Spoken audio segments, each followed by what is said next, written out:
Hello students. अब हम लोग देखते हैं अपना next topic, solution of equation. ये जो मेथड है हम लोग के लिए स्पेशली, ये मेथड जो हम लोग को क्लास 12 के स्टूडेंट के लिए होता है, ठीक है, जिसको बोलते हैं हम लोग मैट्रिक्स मेथड। और एक मेथड होगा हम लोग का by using elementary row and column transformation, row transformation. उसके थ्रू भी हम लोग चाहे तो मैट्रिक्स का इनवर्स कैलकुलेट कर सकते हैं, उससे भी हम लोग उसकी कंसिस्टेंसी चेक कर सकते हैं। तो आज हम लोग देखते हैं matrix method specially for class 12 हम लोग, ठीक है। तो जैसे मान लो हम लोग लेते हैं consider the system of n. हाँ, यहाँ एक चीज रिस्ट्रिक्शन हम लोग को 12th क्लास के सिलेबस के अकॉर्डिंग, यहाँ जो इक्वेशन और वेरिएबल होते हैं जनरली हम लोग को इक्वल दिए होते हैं। अगर नहीं देंगे तो हम लोग इनवर्स नहीं कैलकुलेट कर सकते, ठीक है, क्योंकि हम लोग जानते हैं कि इनवर्स किसका कैलकुलेट होता है, स्क्वायर मैट्रिक्स का, ठीक है, नॉन सिंगुलर। तो इनवर्स निकालने के लिए हम लोग को, क्योंकि यहाँ इनवर्स का ही मेथड हम लोग यूज करते हैं जिसको कहा जाता है मैट्रिक्स मेथड। तो उसके लिए हम लोग करते हैं क्या है कि यहाँ पे जो इक्वेशन हम लोग लेते हैं, लीनियर इक्वेशन, वो लेते हैं एन, और वेरिएबल जो लेते हैं, अननोन जो लेते हैं, वह भी हम लोग लेते हैं एन, ठीक है। दोनों चीज को हमको ध्यान देना है। तो ये हम लोग का एक general system of linear equation है जो बताता है कि इसके पास एन इक्वेशन है, फर्स्ट, सेकंड, थर्ड और एन। वेरिएबल्स भी हमको क्या है, one, two, two, three and n, ठीक है। तो एन वेरिएबल्स और एन इक्वेशन हमको दिए गए। सबसे पहले हम लोग इसका मैट्रिक्स इक्वेशन लिख के देखते हैं कि इसका मैट्रिक्स इक्वेशन हमारा किस तरह का बनता है। तो इसका मैट्रिक्स इक्वेशन जो बनता है वो होता है x equal to b. X equal to b के फॉरवर्ड में ए जो होता है वो हमारा कोफिशिएंट मैट्रिक्स कहा जाता है, जिसका ऑर्डर होता है n क्रॉस n, ठीक है। तो जैसे देखो यहाँ पे जितने भी वेरिएबल्स के कोफिशिएंट है उसको हम लोग मैट्रिक्स के फॉर्म में लिखा है। फर्स्ट लाइन जो फर्स्ट इक्वेशन है उनके कोफिशिएंट को हमने फर्स्ट रो में लिखा। सेकेंड इक्वेशन जो है उसके कोफिशिएंट को हमने सेकेंड रो में लिखा, 2 1 2 2 2 3 2 है। थर्ड इक्वेशन के कोफिशिएंट को हमने थर्ड रो में लिख दिया, a31 a32 a33 a3 है। उसी तरह nth रो के इक्वेशन को हम लोग nth रो में लिख रहे हैं, an1 an2 an3 an। First column क्या बताता है, all the coefficient of x। Second column all the coefficient of x2, all the coefficient of x3, all the coefficient of x। उसके साथ हम मल्टीप्लाई करते हैं variable matrix, x1 x2 x3 xn, this is called x variable matrix. और उसके बाद हमारा multiply होता है b को कांस्टेंट मैट्रिक्स, ठीक है। जो ये राइट हैंड साइड में हमने कांस्टेंट लिया है, ये हो गया हमारा B matrix, b1 b2 b है। और A is equal to aij n cross n, मतलब this matrix is called the coefficient matrix. सारी चीजें हमारी इसी पे डिपेंड करती है, इसी को हमें सबसे ज्यादा फोकस करना होता है, सब काम हम लोग का इसी पे होगा, ए पे। जैसे एक एग्जांपल हम लोग लेते हैं, सिंपल एक मैट्रिक्स इक्वेशन लेते हैं हम लोग, जैसे x plus y plus z is equal to 1, 2x minus y plus z is equal to -1, ठीक है। फिर हमने लिया माइनस एक्स प्लस वाई या x plus y minus z equal to 0। अब हमने ये सिस्टम ऑफ इक्वेशन लिया, अब इसका हमको मैट्रिक्स इक्वेशन लिखना है। तो मैट्रिक्स इक्वेशन लिखते समय हम ध्यान देंगे, यहां लिखेंगे 1 1 1 एक्स के कोफिशिएंट, फिर 1 माइनस 1 1 वाई का कोफिशिएंट, 1 1 माइनस 1 जेड का कोफिशिएंट। और ये हो गया हमारा एक्स वाई जेड, और ये हो गया हमारा 1 माइनस 1 0। ये हमारा कहा जाता है मैट्रिक्स इक्वेशन, जिसको हम लोग रिप्रेजेंट करते हैं किस फॉर्मेट में, x is equal to b के फॉर्मेट। ये हमारा होता है matrix equation, x is equal to b के फॉर्मेट, ठीक है। तो इसी तरह का सिस्टम ऑफ इक्वेशन दिया रहेगा जिसे हमें सॉल्व करने को कहा जाएगा, मतलब एक्स वाई जेड की वैल्यू निकालनी होगी। अब जितने वेरिएबल उतने इक्वेशन, कम से कम सॉल्यूशन, अगर यूनिक सॉल्यूशन चाहिए तो जितना वेरिएबल उतना इक्वेशन कम से कम हमारे पास होना चाहिए, ठीक है, अगर यूनिक सोल्यूशन चाहिए तो, ठीक है। अब हम आगे देखते हैं कि कंसिस्टेंसी क्या होती है, कि सिस्टम कंसिस्टेंट कब होता है, इनकंसिस्टेंट कब होता है। तो चला देखते हैं हम लोग क्या है हमारा कंसिस्टेंसी, ठीक है। तो देखो कंसिस्टेंसी का मतलब ये होता है कि जो सिस्टम सोल्यूशन देगा that is called consistent system, which does not give any solution then it is called inconsistent, ठीक है। तो if the matrix equation matrix equation Ax is equal to B gives a unique solution or infinite solution, then it is called consistent. यानी अगर कोई system of equation solution दे रहा, solution देने का मतलब या तो वह यूनिक सोल्यूशन भी हो सकता है या हमको इनफाइनाइट सोल्यूशन भी हो सकता है। तो चाहे यूनिक सोल्यूशन दे चाहे इनफाइनाइट सोल्यूशन, दोनों केस में सिस्टम क्या कहा जाएगा? Consistent. And otherwise it is said to be inconsistent। ठीक है, अगर वो सोल्यूशन नहीं देगा मतलब नो सोल्यूशन का केस बनता है, इन दिस केस वी से इनकंसिस्टेंट। ठीक है, तो अगर सोल्यूशन दे रहा है, वो सोल्यूशन देने का मतलब क्या होता है? या तो यूनिक सोल्यूशन हो चाहे इनफाइनाइट सोल्यूशन, क्योंकि सोल्यूशन जरूरी नहीं कि हमेशा यूनिक ही मिले, सोल्यूशन कभी कभी इनफाइनाइट भी एग्जिस्ट करते हैं, वो हम यहाँ देखते हैं किस तरह। तो अगर सोल्यूशन दे रहा है, ठीक है, तो सिस्टम क्या होगा? कंसिस्टेंट। सोल्यूशन नहीं देगा तो सिस्टम क्या होगा? इनकंसिस्टेंट। अब एग्जांपल देखते हैं, जैसे हम एग्जांपल एकदम सिंपल एग्जांपल ले रहे हैं, x plus y equal to 4, ठीक है, and 2x plus 2y equal to 3। अब जरा यहाँ ये जो सिस्टम है ध्यान से देखना, 2x x plus y equal to 4, 2x plus 2y equal to 3। अब हमने क्या देखा? ये पॉसिबल ही नहीं। अब एक तरफ x plus y equal to 4 दिख रहा है, और यही अगर इस इक्वेशन को सिंप्लीफाई करो तो x plus y equal to 3/2 आएगा। ठीक है, मतलब ये दोनों system at a time satisfied नहीं हो सकते, तो इसका मतलब ये सोल्यूशन देगा ही नहीं। तो इस तरह के जो सिस्टम ऑफ इक्वेशन होते हैं ये सोल्यूशन हमें नहीं देते। तो सोल्यूशन नहीं देंगे तो क्या कहेंगे? No solution. ठीक है, तो जब सोल्यूशन नहीं देगा तो सिस्टम क्या कहा जाएगा? इनकंसिस्टेंट। ठीक है, अब देख लो, तो x plus y equal to 4 and 2x plus 2y equal to 3, तो ये हमें क्या है? सोल्यूशन हमें नहीं देता है, इट इज कॉल्ड इनकंसिस्टेंट। ठीक है, अब जरा देखते हैं, क्लास 10th में भी पढ़े होंगे इस तरह का कंडीशन कि a1 by a2 is equal to b1 by b2 not equal to c1 by c2, then we get no solution. ठीक है, तो मतलब उस केस में लाइंस जो होती है, जो स्ट्रेट लाइंस होती हैं, they are do not intersect each other. ठीक है, अब देखते हैं, तो दूसरा एग्जाम्पल। अब अगर हम देखते हैं x plus y equal to 4 and x minus y equal to 2। अब इस केस में जरा देखो, दोनों को ऐड कर दोगे तो 2x इक्वल टू 6, तो x इक्वल टू आ गया 3। दोनों को सब्ट्रैक्ट कर दोगे तो 2y इक्वल टू 2, तो y इक्वल टू 1। मतलब हमें क्या मिला? Unique solution, unique solution. ठीक है, तो इसका मतलब सिस्टम क्या हो गया? कंसिस्टेंट। ठीक है, सिस्टम क्या हो गया हमारा?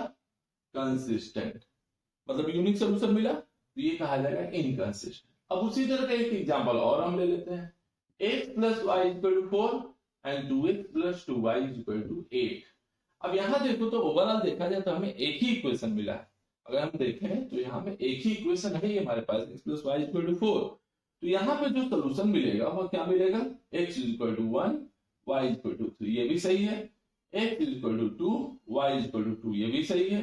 x equal to 3, y equal to 1, ये भी सही है। x equal to 0, y equal to 4, ये भी सही है। तो देख रहा हूं एक से ज्यादा सोल्यूशन एग्जिस्ट कर, क्या मिल रहा है हमें? एक से ज्यादा सोल्यूशन यहाँ एग्जिस्ट कर रहा है। तो इस केस में ये सिस्टम क्या कहा जाएगा? कि कंटेन या gives infinite solution, infinite solution, then system is called consistent.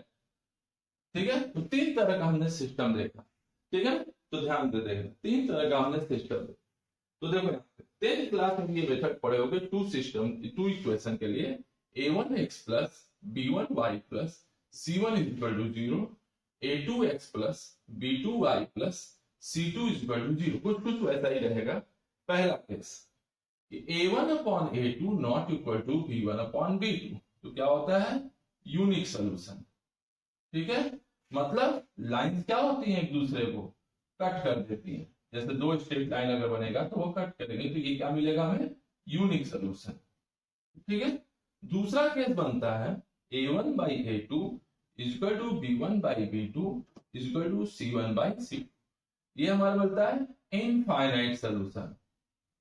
Infinite solution, इसमें क्या होती है लाइन ओवरलैप कर जाती है, तो ओवरलैप करने का मतलब इनफाइनाइट सोल्यूशन।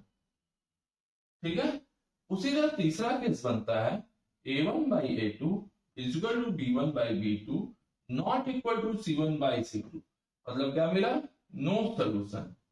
मतलब लाइन क्या हो जाती है आपस में पैरेलल हो जाती है and they are do not intersect each other everywhere, तो कहीं भी ये दोनों लाइन एक दूसरे को कट नहीं करेंगी, तो सिस्टम क्या होगा इनकंसिस्टेंट, मतलब सोल्यूशन हमें मिलेगा ही नहीं। यहाँ पे देख रहे हो ना, यहाँ पे सोल्यूशन मिलता ही नहीं। ठीक, तो इस तरह से हम लोग सिस्टम के कंसिस्टेंसी को समझ सकते हैं कि सिस्टम कब कंसिस्टेंट होगा, सिस्टम कब हमारा इनकंसिस्टेंट होगा।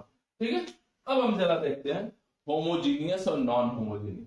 ये तो हमने एग्जांपल 2 वेरिएबल के लिए बताया, इसी तरह हम लोग 3 वेरिएबल और 4 वेरिएबल के लिए भी देख सकते हैं, कोई टेंशन नहीं।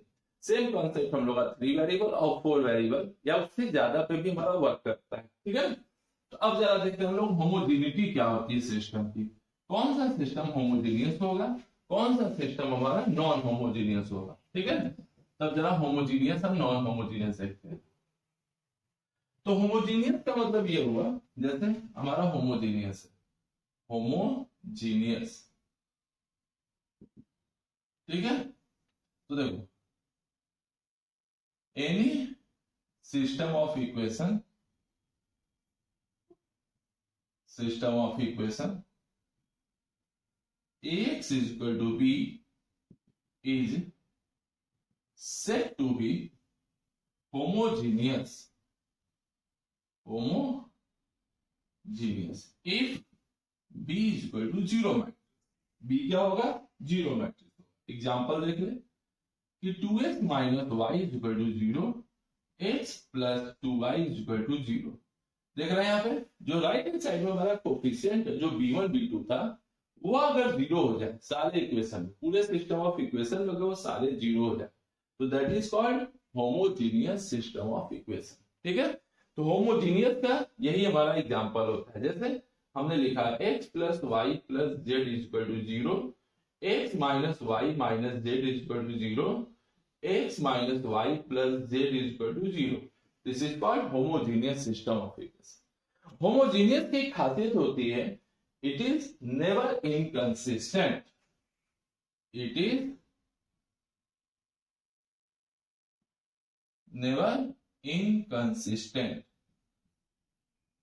ठीक है, ये कभी भी इनकंसिस्टेंट हमारा नहीं होगा। ठीक है, कभी भी इनकंसिस्टेंट नहीं होगा। ये मतलब सिस्टम हमें जो होता है हमेशा सोल्यूशन देता है, वह या तो जीरो सोल्यूशन दे चाहे इनफाइनाइट सोल्यूशन। क्योंकि कोई भी सिस्टम ऑफ इक्वेशन तुम अगर होमोजीनियस फॉर्म में अगर हम लोग लिखते हैं, ठीक है, अगर हम कोई भी सिस्टम ऑफ इक्वेशन होमोजीनियस के फॉर्मेट में लिखते हैं, तो एक सोल्यूशन तो हमें मिलना ही मिलना है। कौन सा? x is equal to zero, y is equal to zero, z is equal to zero. एक सोल्यूशन तो आएगा ही आएगा। कभी कभी एक से ज्यादा भी आ जाते हैं, तो अगर एक सोल्यूशन मिल रहा है तो then it is called unique solution, और एक से ज्यादा मिलता है तो इनफाइनाइट सोल्यूशन। ऐसा हो ही नहीं सकता है कि हमें सोल्यूशन ना दे। ठीक है, तो इस बात को हमेशा दिमाग में रखना है कि होमोजीनियस सिस्टम जो होता है इज ऑलवेज कंसिस्टेंट। ठीक है, यानी नेवर इनकंसिस्टेंट, मतलब हो ही नहीं सकता ये दो सॉल्यूशन का केस एग्जिस्ट करे। ये केवल नॉन होमोजीनियस ही मिलेगा हमें। ठीक है ना, non homogeneous.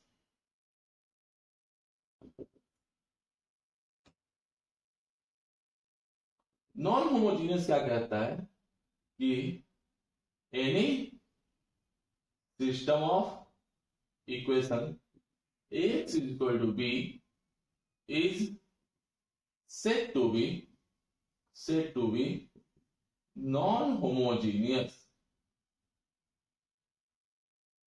if b not equal to zero matrix। B अगर not equal to zero matrix है तो उस केस में, क्योंकि एक्स इक्वल टू क्या होता है, एक मैट्रिक्स इक्वेशन होता है, सिस्टम ऑफ इक्वेशन का मैट्रिक्स फॉर्मेट, हम उसी को बार बार लेके चलेंगे, उतना बड़ा इक्वेशन नहीं लिखते हम। तो बी अगर not equal to zero matrix है then that system is called non homogeneous, ठीक है। तो अगर बी नॉट, जैसे एग्जांपल हमने ले लिया, जैसे अगर हम लिख दें x plus y plus z equal to 1, x minus y minus z equal to 0, x minus y plus z equal to 0, मतलब तीनों सिस्टम ऑफ इक्वेशन में, जैसे तीन इक्वेशन दिए गए सिस्टम ऑफ इक्वेशन में, तीनों में अगर एक भी नॉट इक्वल टू 0 मिल गया, एक भी, जैसे तीनों अगर होगा तो होमोजीनियस होगा, तीन में अगर एक भी मिल जाए that is called non homogeneous, ठीक है ना। ये क्या होता है, non homogeneous system of equation. अच्छा, होमोजीनियस नॉन होमोजीनियस से एक और भी मतलब है, जैसे आप देखो ये वेरिएबल x y z, इनकी डिग्री क्या है, 1 है, ठीक है, और इसकी डिग्री क्या है, ये भी एक तरह का वेरिएबल होता है जहां पे हम लोग वेरिएबल के पावर 0 यूज कर सकते हैं, मतलब ये इन तीनों का डिग्री 1, इसका 0 है, तो ये बताता है कि सिस्टम हमारा नॉन होमोजीनियस। तो फिलहाल उससे नहीं मतलब है, वो देखते हैं कांस्टेंट। तो राइट हैंड साइड में जो कांस्टेंट है, अगर पूरे सिस्टम ऑफ इक्वेशन में अगर एक भी नॉट इक्वल टू 0 मिल जाए then system is called non homogeneous. तो जितने भी एग्जांपल हम लोग लिख सकते हैं, 4x minus y equal to 2, ये भी क्या है, नॉन होमोजीनियस, ठीक है। अब दोनों के हम लोग सोल्यूशन को समझेंगे अलग अलग, होमोजीनियस का अलग, नॉन होमोजीनियस का अलग।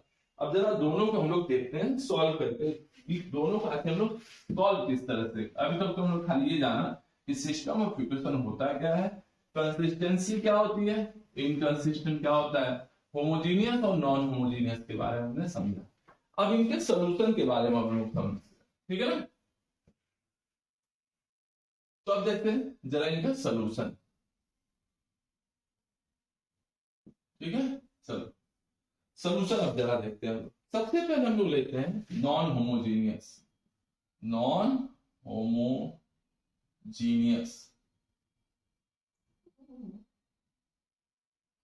Homogeneous system of linear equation,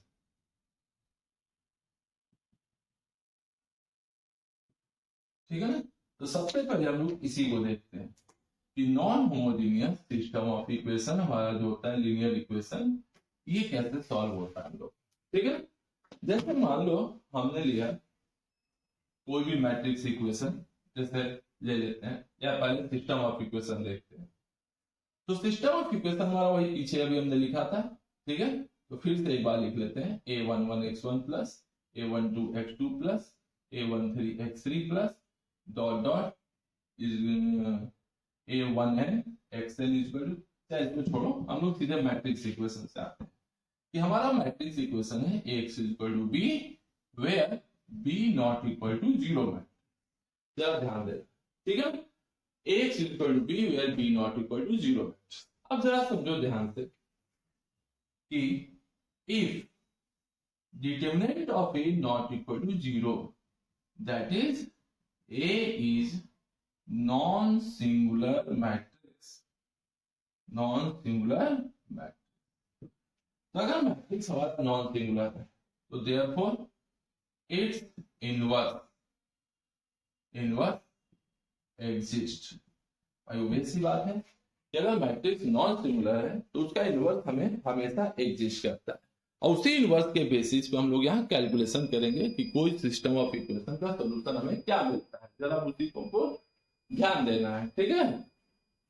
तो अब जैसे हमारा इक्वेशन है x equal to b, system क्या है, non homogeneous, sorry non singular, matrix हमारा क्या है, नॉन सिंगुलर, तो इनवर्स एग्जिस्ट करता है, तो इनवर्स हम दोनों तरफ मल्टीप्लाई करते हैं।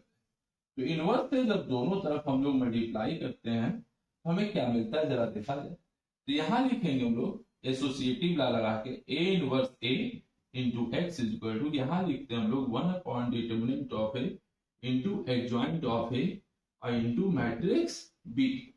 अब a इनवर्स इंटू ये क्या देगा हमें, आइडेंटिटी मैट्रिक्स, क्या देगा हमें, आइडेंटिटी मैट्रिक्स। तो ये हमें मिला in, क्योंकि ये मैट्रिक्स कितने ऑर्डर का, n क्रॉस n का है, तो in x equal to 1 upon determinant of a into adjoint of a into b मिला हमें। तो ये क्या आया, x equal to 1 upon determinant of a into adjoint of a into b, ये हमारा रहा एक्स के बाद। ये हो गया हम लोग का एक्स मैट्रिक्स, ठीक है, वेरिएबल। यहां से हम लोग चाहें तो इजीली सोल्यूशन फाइंड आउट कर सकते हैं, ठीक है ना। अब जरा देखते हैं, तो ये हमें सोल्यूशन जो मिलेगा, अब इसमें 3 केस हमें बनेंगे, ठीक है। Here following cases exist.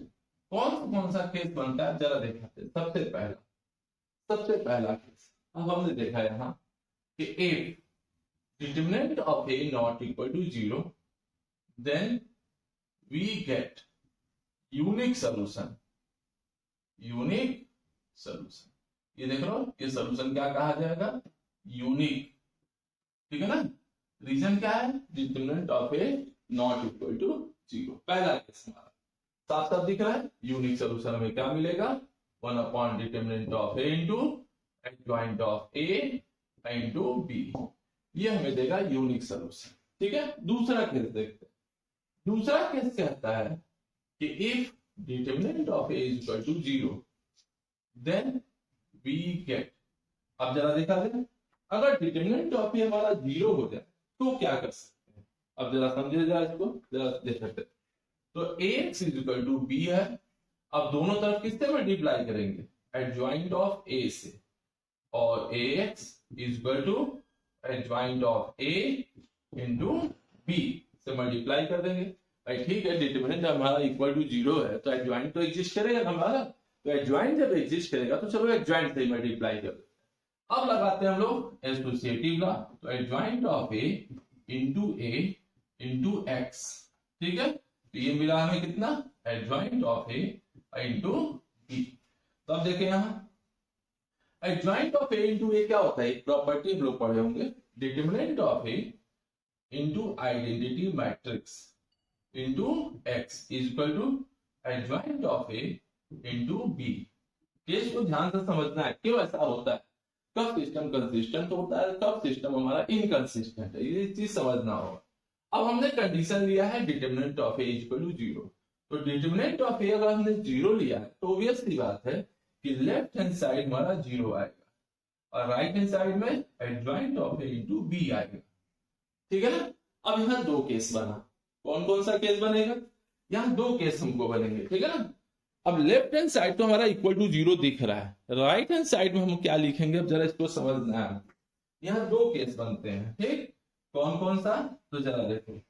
पहला केस बनेगा कि adjoint of A into B is equal to 0 matrix और adjoint of A into B not equal to 0 matrix. तो जरा ध्यान से देखो, अगर हमारा adjoint of A not equal to 0 है, मतलब adjoint of A into B not equal to 0 matrix है, तो इस केस में हमें मिलेगा नो सोल्यूशन। रीजन क्या है, देखो अब हमें क्या मिलेगा, 0 is equal to non zero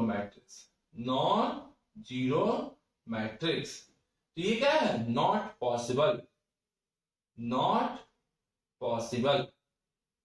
मतलब सोल्यूशन क्या मिला, नो सोल्यूशन। सिस्टम क्या हो गया, इनकंसिस्टेंट, ठीक है, यहां सिस्टम क्या हो गया, इनकंसिस्टेंट। और इस केस में हमें क्या मिलेगा, 0 इज इक्वल टू 0, मतलब हमें सोल्यूशन क्या मिलेगा, we get infinite solution।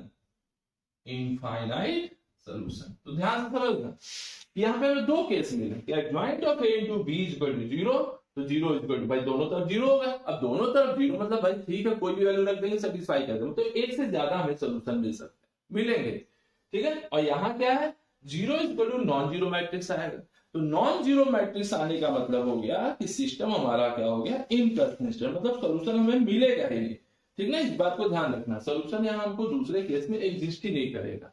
तो अब हमको क्या मिला, हमें 2 केस मिले, तो 2 केस हमें मिला, कौन सा, तो सबसे पहले देखते हैं। तो सेकंड में अब समझे हम 2 केस बन गया कि if determinant of A equal to 0 and adjoint of A, ठीक है, हम एग्जांपल तो पहले ही दे चुके हैं हम लोग, ठीक है, adjoint of A into B is equal to 0 matrix, then ax is equal to b, give infinite solution and is consistent। ये हमारा केस बन गया, ठीक है। और इसी में सेकेंड पार्ट क्या बनेगा, if determinant of A is equal to 0 and adjoint of A into B not equal to 0 matrix, so then Ax is equal to B gives no solution मतलब सोल्यूशन मिलेगा ही नहीं, ठीक है। एंड इनफाइनाइट सोल्यूशन, यहां भी लिख देते हैं एंड इज इनकंसिस्टेंट, ठीक है। तो देख रहा हूं कि हम लोग को क्या मिला कि अगर determinant of A equal to 0 तो हमको दो केस मिलते हैं।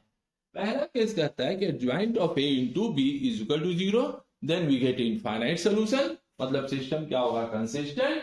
Adjoint of A into B not equal to 0, तो देन वी गेट इनकंसिस्टेंट, मतलब नो सोल्यूशन मिलेगा, ठीक है। तो अब जरा हम लोग देखते हैं आगे। और ये केस हमें जो एग्जिस्ट करता है हमेशा कहाँ एग्जिस्ट करेगा, नॉन होमोजीनियस।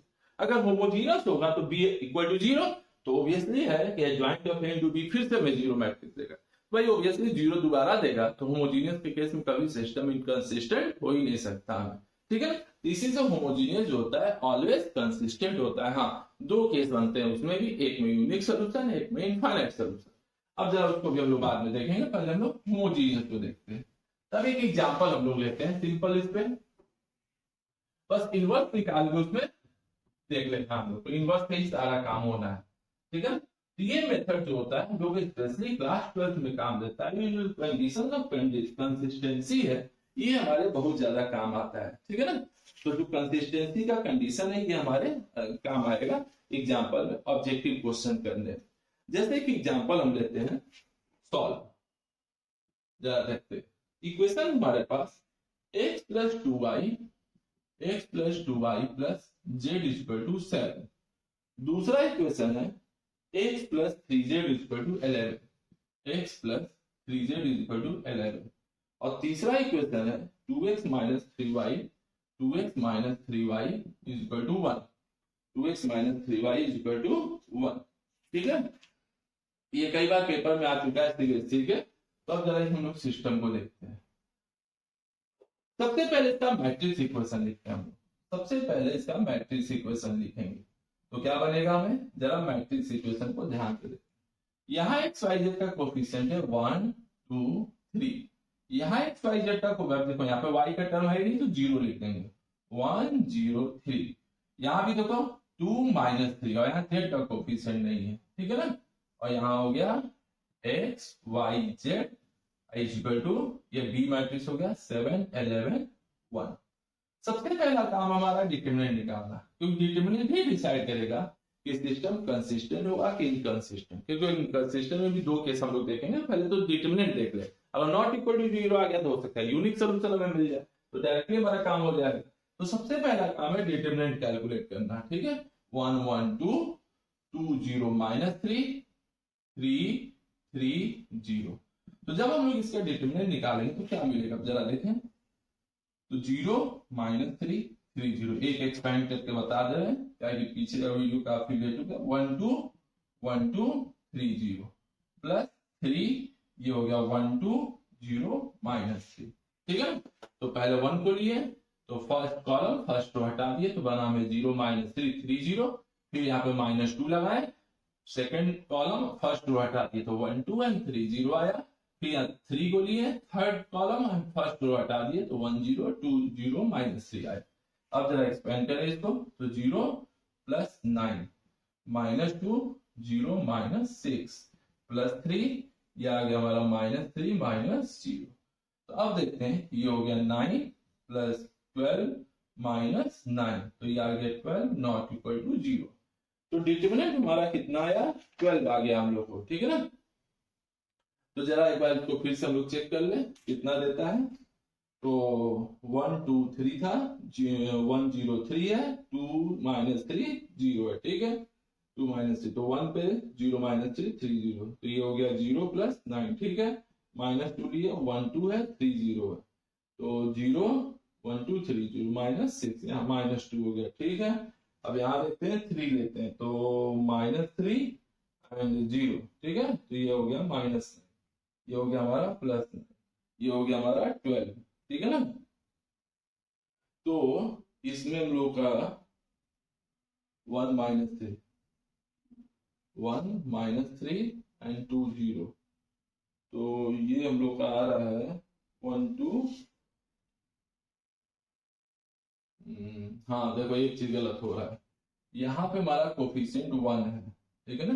यहाँ कोफिशिएंट 1 है, यहाँ कोफिशिएंट 1 है, तो ये क्या देगा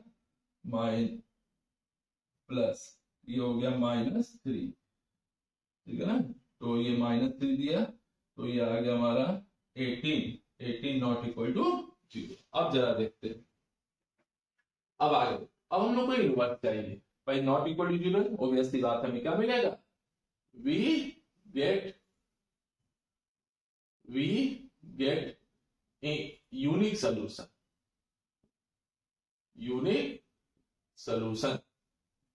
तो क्या मिला हमें, यूनिक सोल्यूशन। अब चाहिए ए इनवर्स की वैल्यू।